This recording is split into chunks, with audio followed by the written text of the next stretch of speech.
Hello folks, Joey here again. Sorry I had to cut the last one so short, but my daughter come in and needed help with some physics. Happens to be one of my favorite subjects there is, physics. I love how things work. But where we left off on that last video, I was getting ready to give the definitions of certificate and certify. First, we'll give the definitions of the two from the Weber's 1828 dictionary. Alright, now, from that dictionary, certificate, noun,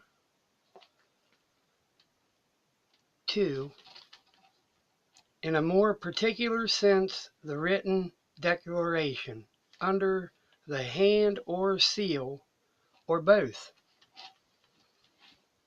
of some public officer, to be used as evidence in a court or to substantiate a fact.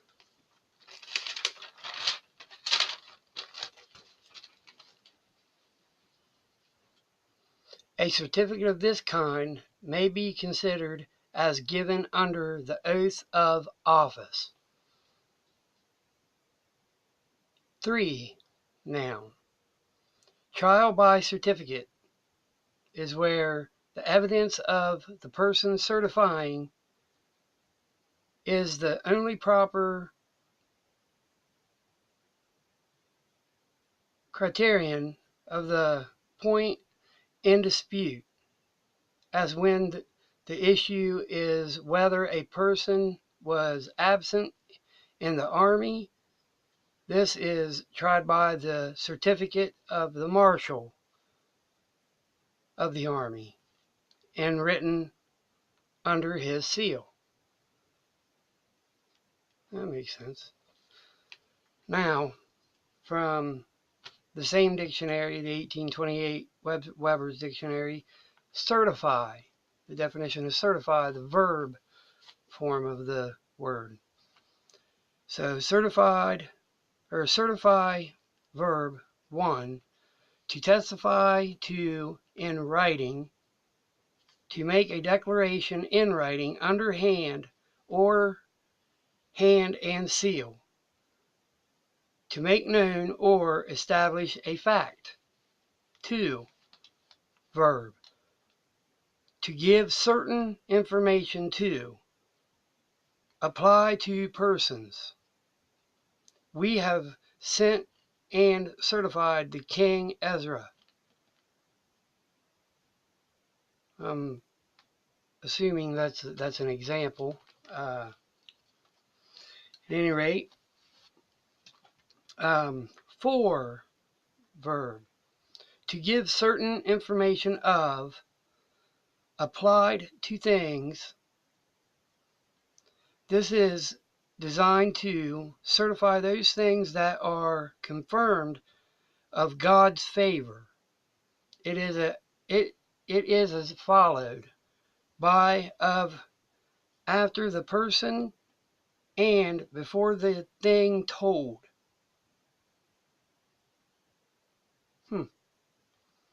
As I certified you of the fact. Now, the same words, same terms, but from the Merriam-Webber 1998 dictionary. So the same two words and their meanings 160 years later. Certificate, noun. Now I'm not going to go through it. It's got Middle English certificate, from Middle French, from Medieval Latin, from late Latin, which is what I'm going to read. Late Latin, certificate noun, late Latin, near to of, certificus, past principle of, certificate to, certified 15th century. 1. Noun 1. A document containing a certified statement, especially as to the truth of something. Specifically, a document certifying that one has fulfilled the requirements of and may practice in a field, which, example of that would be I'm certified refrigeration guy, universal, would be an example of that. Let's see, where was I? Okay, 2, noun, something serving the same end as a certificate. 3, noun, a document evidencing ownership or debt. A certificate of debt, or a certificate of deposit, I should say. A COD. Everybody knows what a COD is at our banks, right? Do you see the difference in those, the change in the definition of that word over the 160 years? Especially the end one there. The very last,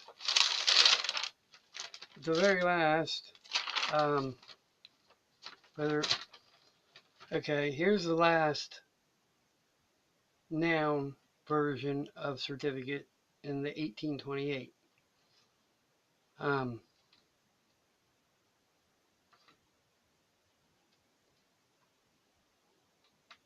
3, trial by certificate is where the evidence of the person certifying is the only proper criterion of the point in dispute, as when the issue is whether a person was absent in the army. This is tried by the certificate of the marshal of the army in writing under his seal. That was the last noun definition of the word certificate in 1828. Now, the last meaning of the word certificate in 1998. 3, a document evidencing ownership or debt. A certificate of deposit.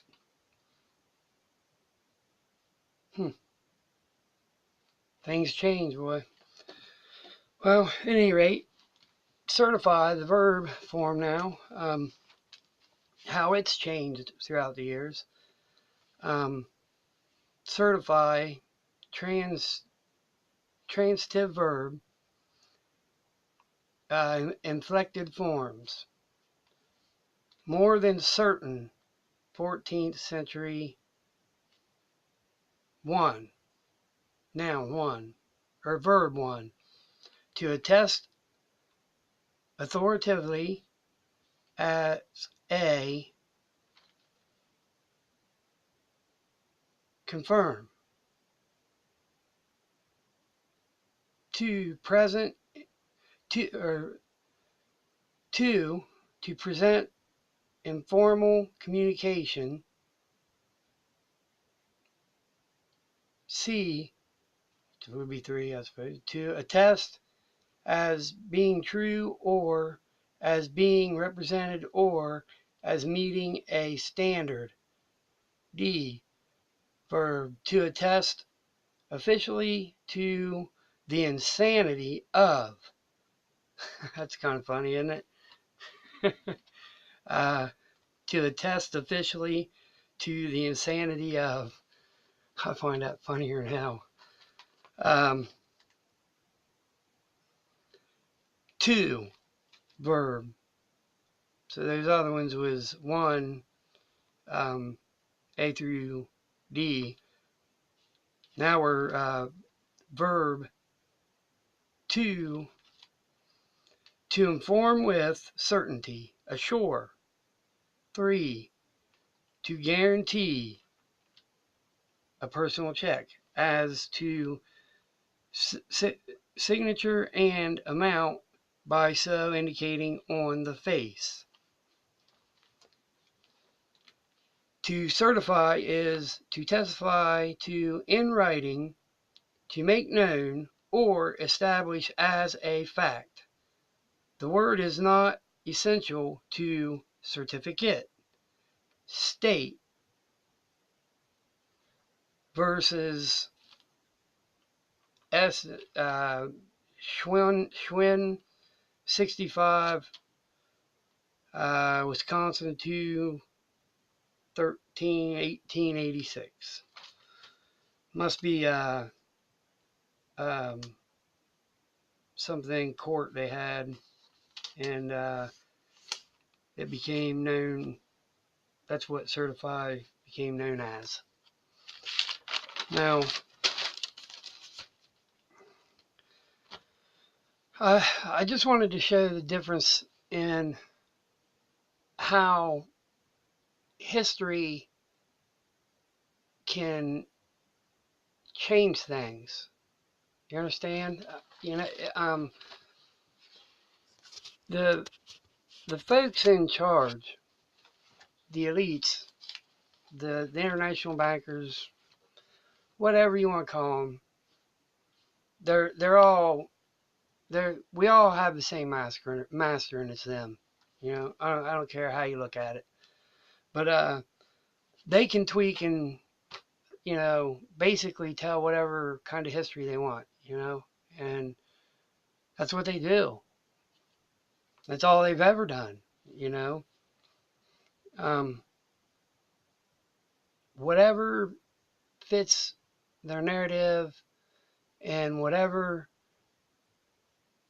the path of least resistance is to achieve their goal or their agenda, they'll do it without hesitation, regardless of the cause and effect.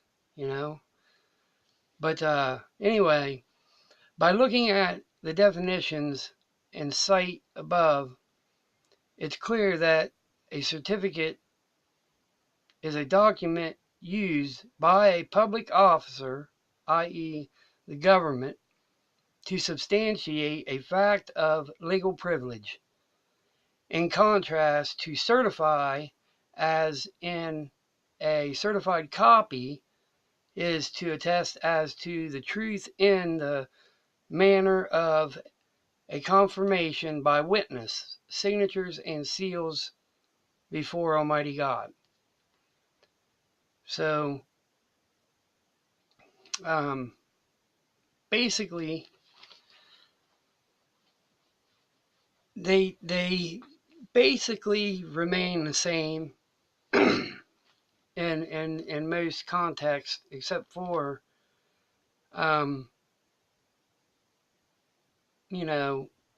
the financial aspect of it. That's where the big changes come along. And the government and God definitely don't mix, and they put in God we trust on our money, and they hypocrites. You want to say it with me? 1, 2, 3. Hypocrites. That's what the hell they are. At any rate, now I want to give the best I can the birth certificate bond explained. Now, this is the birth certificate explained as of today. Now, the certificate of registration of live birth is by banking definition termed a certificated security. I'm going to say that again because sometimes saying it twice it helps it soak in a little better. Excuse me. The certificate of registration of live birth is by banking definition termed a certificated security. The application they made was known as an application for a live birth certificate. Now we're talking about the bankers here. The bankers are the ones that define this term into a certificated security, and the bankers are also the folks that the application they made was known as an application for a live birth certificate. And what issued from this application was known as the birth certificate. Okay? So, the birth certificate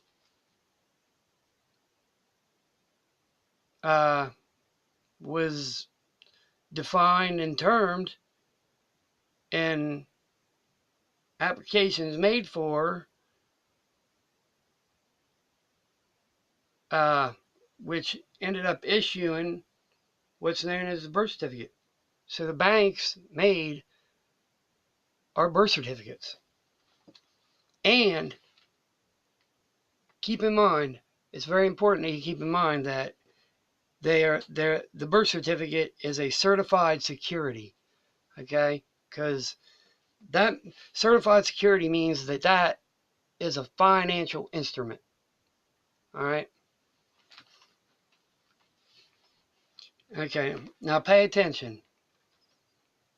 Now, the company,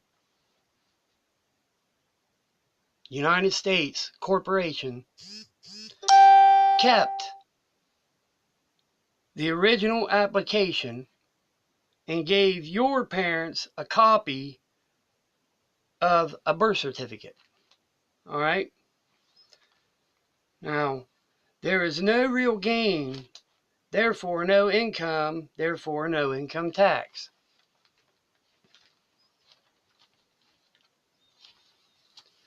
The live birth certificate application issued what we know as birth certificate, and the birth certificate created what is known as a foreign status trust account, an FSTA. All right. Now, also when we filled out the form SS5, which is a form for the IRS, when we filled it out, we unknowingly allowed the company, United States Corporation, access to our account, our checkbook, as it were, the prepaid account that was set up when our birth certificate was issued. We gave them permission as signers to write checks in our account, and they do it all the time. So, if you get a chance, look up the form SS5, and it's funny how it's SS. You know, I think there was a country that had a certain military group named the SS. But an SS5 form, we unknowingly, when we signed it, allowed them to basically, gave them you know, made them joint people in our bank accounts, you know, our birth certificates.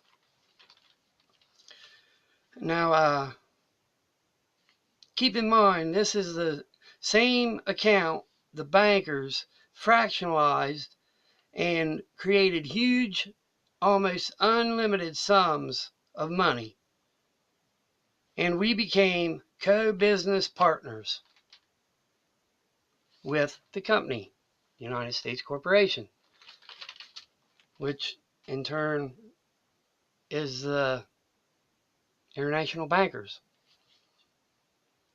They are able to access and use our prepaid account for whatever they deem necessary. Whatever they deem necessary. If they want to use it to, like right now, they deem it necessary to chemtrail our skies to death, where do you think that money comes from? You and I, you know.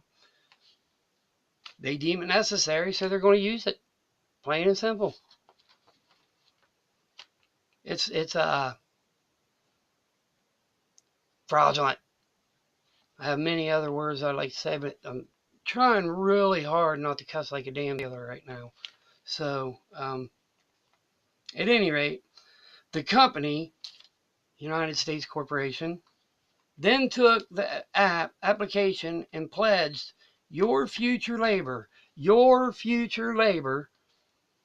as a guarantee for payment to the bankers, aka International Monetary Fund, the IMF.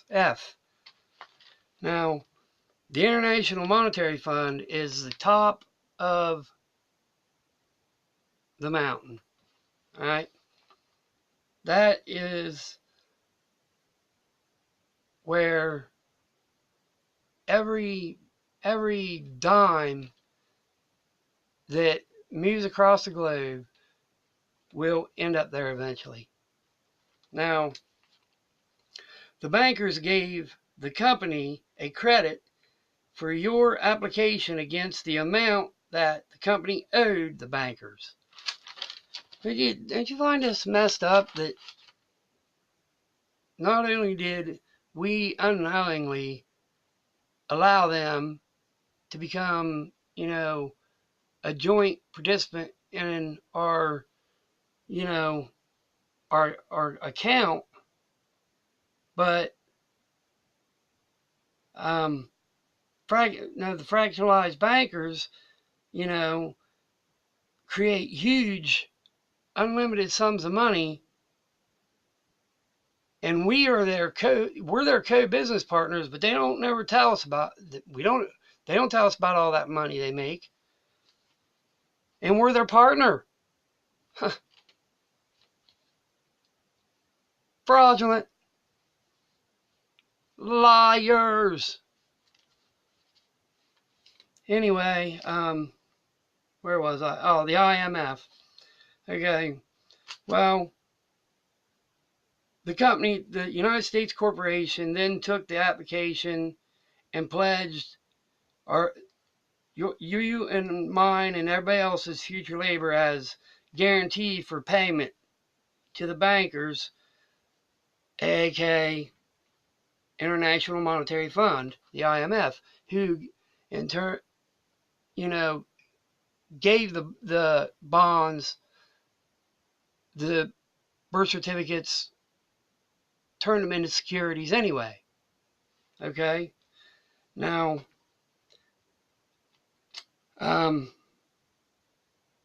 again, the bankers gave the company, United States Corporation, a credit for your app against the amount that the company, United States Corporation, owed the bankers. Not you, but the United States Corporation owed. But they put you and I up against it. You know, it's collateral. You know, which at the time of your birth was worth close to $1 million.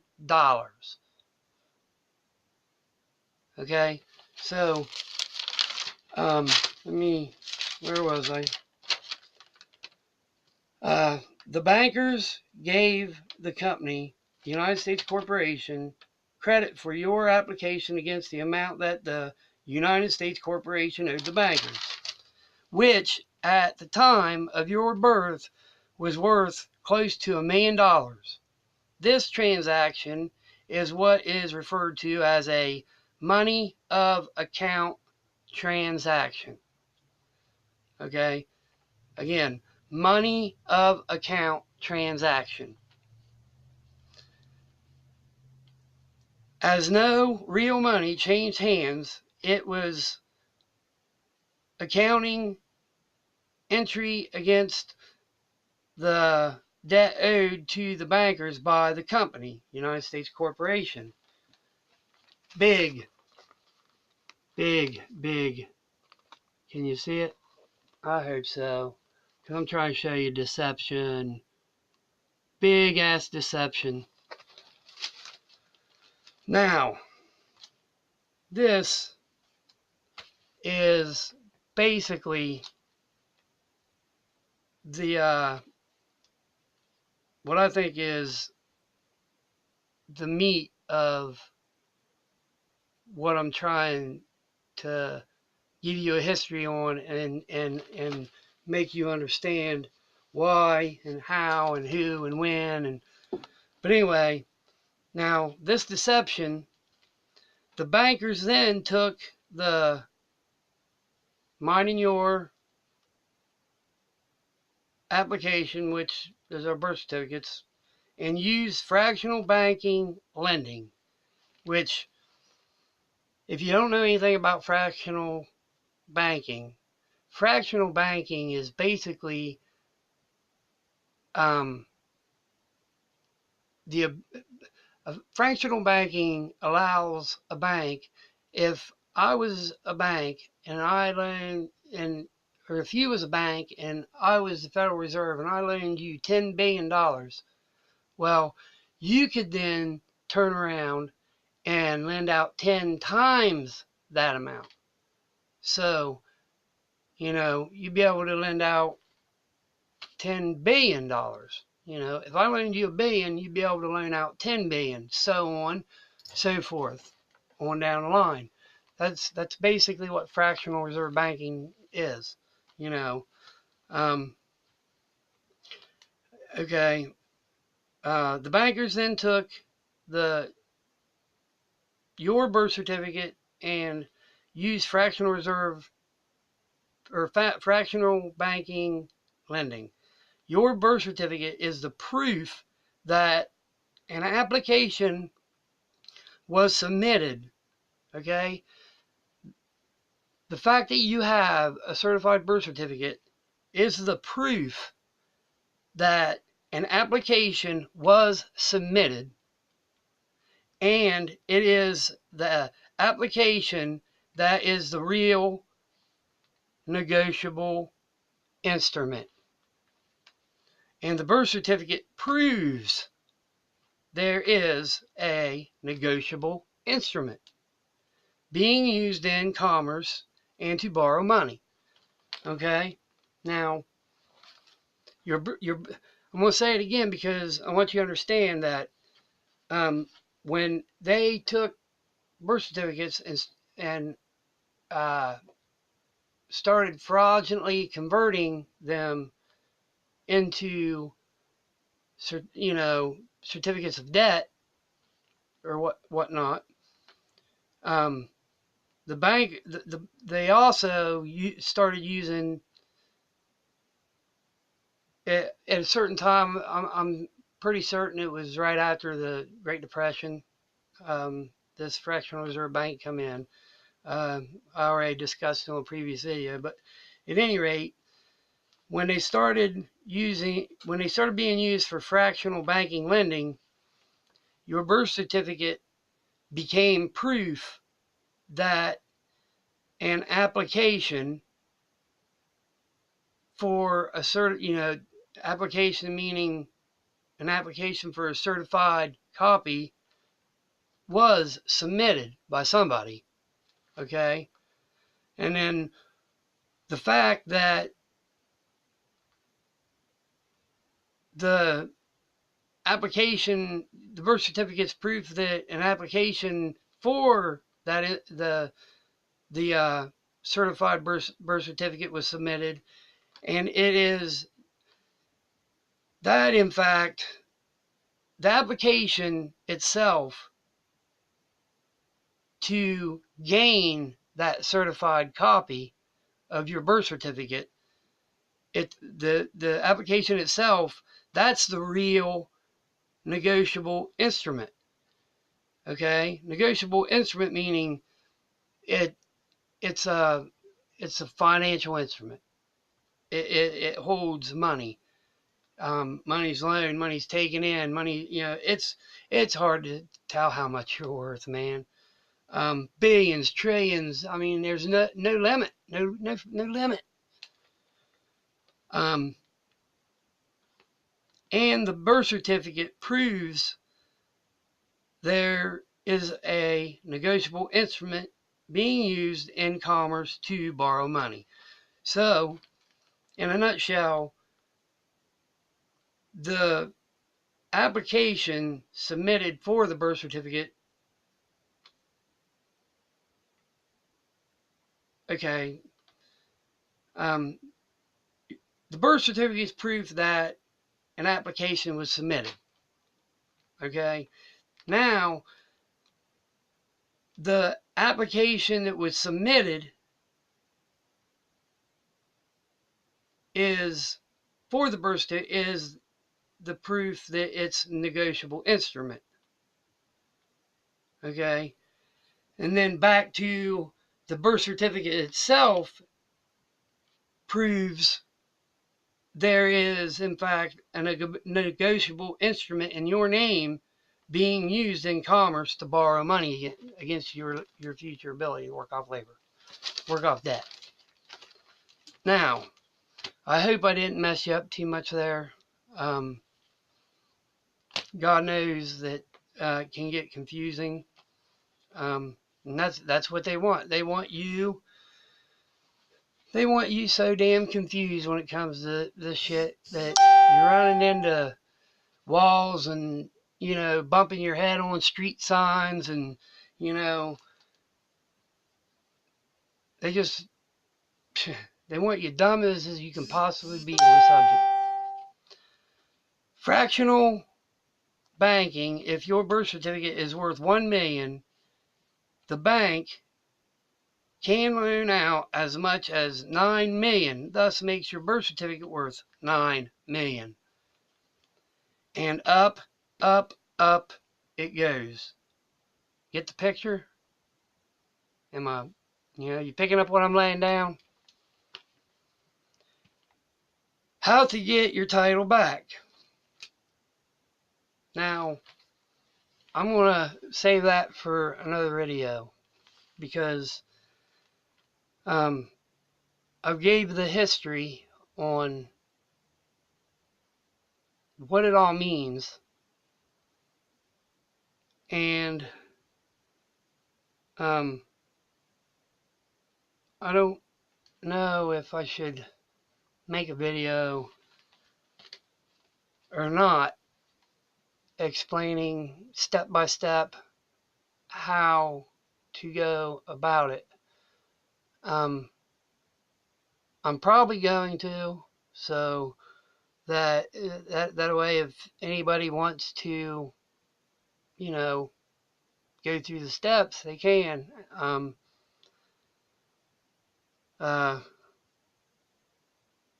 Once I teach that, hopefully I don't walk out the door and, get hit by a beer truck or something with a man really well dressed with a tie and something coming around his ear, if you catch my drift. But anyway, I want you to think about, after this, this video here, I want you to think about the fact that they fraudulently done everything throughout everything that I've tried to explain to you. There's not one part of it that is legal. Not one damn shred. Now, I want you to, if you got time, I want you to check out and look into the IMF, the International Monetary Fund. I want you to check into Foreign Status Trust Account, the FSTA. Definitely check into the SS5 form.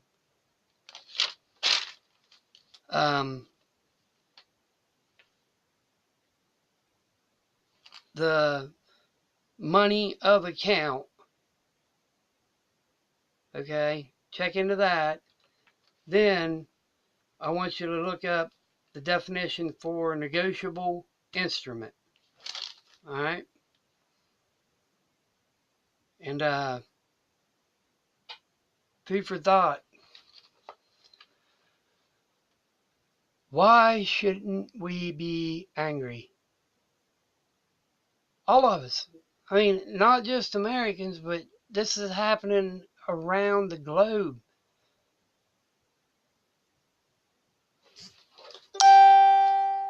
At any rate, I'll be back soon, and I'm going to teach you how to get this accomplished. To claim your birthright, claim your title, authenticate your birth certificate, claim your bond.